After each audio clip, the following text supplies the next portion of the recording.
로마서 6장. 그러면 우리가 무엇이라고 말을 해야겠습니까? 은혜를 더하게 하려고 여전히 죄 가운데 머물러 있어야 하겠습니까? 그럴 수 없습니다. 우리는 죄에는 죽은 사람인데 어떻게 죄 가운데서 그대로 살 수 있겠습니까? 세례를 받아 그리스도 예수와 하나 된 우리는 모두 세례를 받을 때 그와 함께 죽었다는 것을 여러분은 알지 못합니까? 그러므로 우리는 세례를 통하여 그의 죽으심과 연합함으로써 그와 함께 묻혔던 것입니다. 그것은 그리스도께서 아버지의 영광으로 말미암아 죽은 사람들 가운데서 살아나신 것과 같이 우리도 또한 새 생명 안에서 살아나기 위함입니다. 우리가 그의 죽으심과 같은 죽음을 죽어서 그와 연합하는 사람이 되었으면 우리는 부활에 있어서도 또한 그와 연합하는 사람이 될 것입니다. 우리의 옛사람이 그리스도와 함께 십자가 달려 죽은 것은 죄의 몸을 멸하셔서 우리가 다시는 죄의 노예가 되지 않게 하려는 것임을 우리는 압니다. 죽은 사람은 이미 죄의 세력에서 해방되었습니다.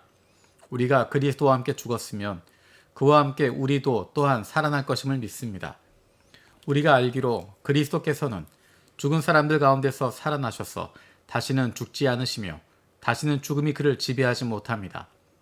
그리스도께서 죽으신 죽음은 죄에 대하여 단번에 죽으신 것이요 그분이 사시는 삶은 하나님을 위하여 사시는 것입니다.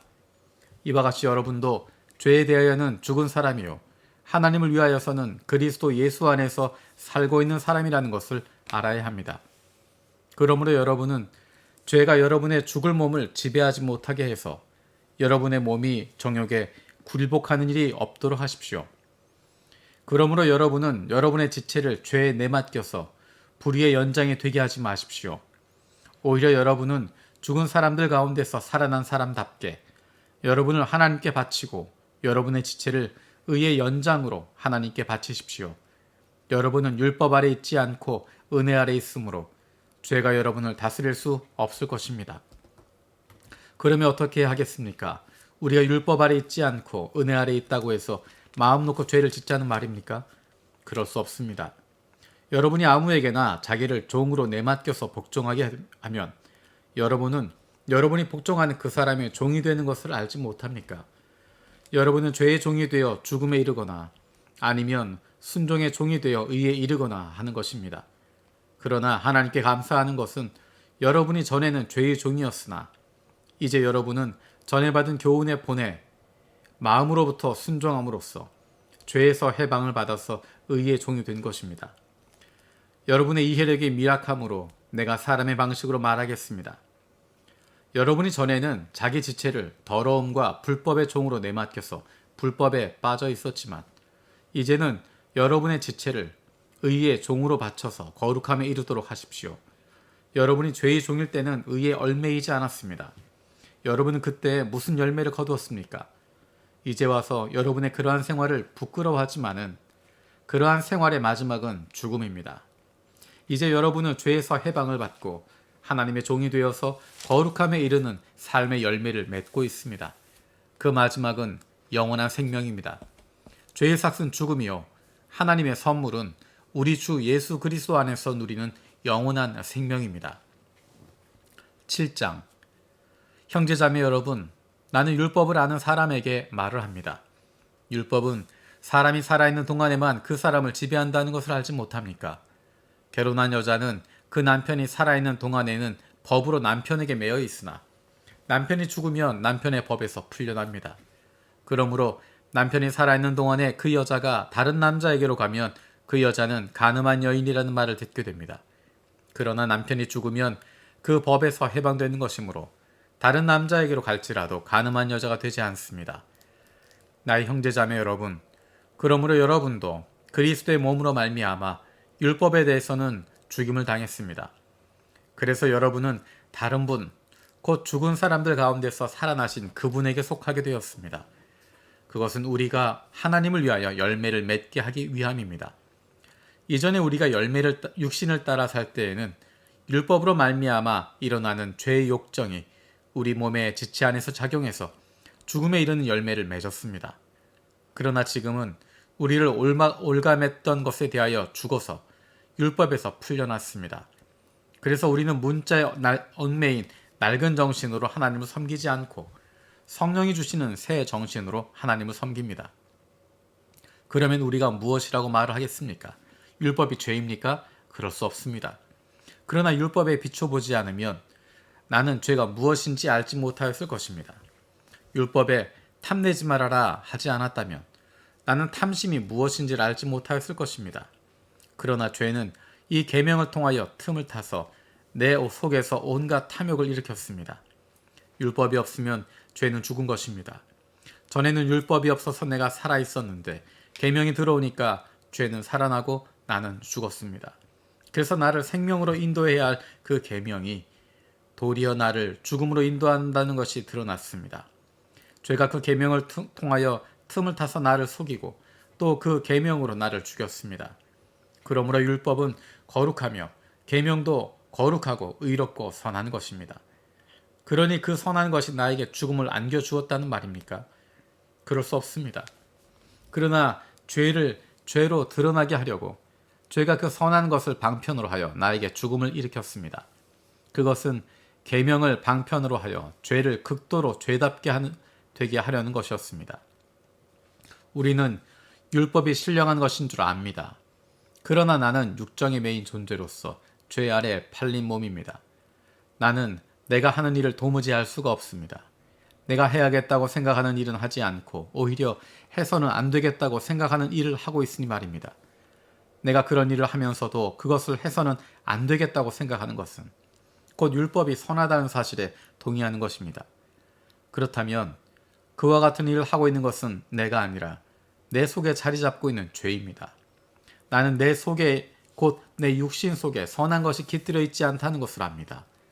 나는 선을 행하려는 의지는 있으나 그것을 실행하지는 않으니 말입니다. 나는 내가 원하는 선한 일을 하지 않고 도리어 원하지 않는 악한 일을 합니다. 내가 해서는 안 되는 것을 하면 그것을 하는 것은 내가 아니라 내 속에 자리를 잡고 있는 죄입니다. 여기서 나는 법칙 하나를 발견하였습니다. 곧 나는 선을 행하려고 하는데 그러한 나에게 악이 붙어 있다는 것입니다. 나는 속 사람으로는 하나님의 법을 즐거워하나 내 지체에는 다른 법이 있어서 내 마음의 법과 맞서서 싸우며 내 지체에 있는 죄의 법에 나를 포로로 만드는 것을 봅니다. 아, 나는 비참한 사람입니다. 누가 이 죽음의 몸에서 나를 건져 주겠습니까? 우리 주 예수 그리스도를 통하여 나를 건져주신 하나님께 감사를 드립니다. 그러니 나 자신은 마음으로는 하나님의 법을 섬기고 육신으로는 죄의 법을 섬기고 있습니다. 8장. 그러므로 그리스도 예수 안에 있는 사람들은 정죄를 받지 않습니다. 그것은 그리스도 예수 안에서 생명을 누리게 하는 성령의 법이 당신을 죄와 죽음의 법에서 해방하여 주었기 때문입니다. 육신으로 말미암아 율법이 미약해져서 해낼 수 없었던 그 일을 하나님께서 해결하셨습니다. 곧 하나님께서는 자기의 아들을 죄된 육신을 지닌 몸으로 보내셔서 죄를 없애시려고 그 육신에다 죄의 선고를 내리셨습니다. 그것은 육신을 따라 살지 않고 성령을 따라 사는 우리가 율법이 요구하는 바를 이루게 하시려는 것입니다. 육신을 따라 사는 사람은 육신에 속한 것을 생각하나 성령을 따라 사는 사람은 성령에 속한 것을 생각합니다. 육신에 속한 생각은 죽음입니다.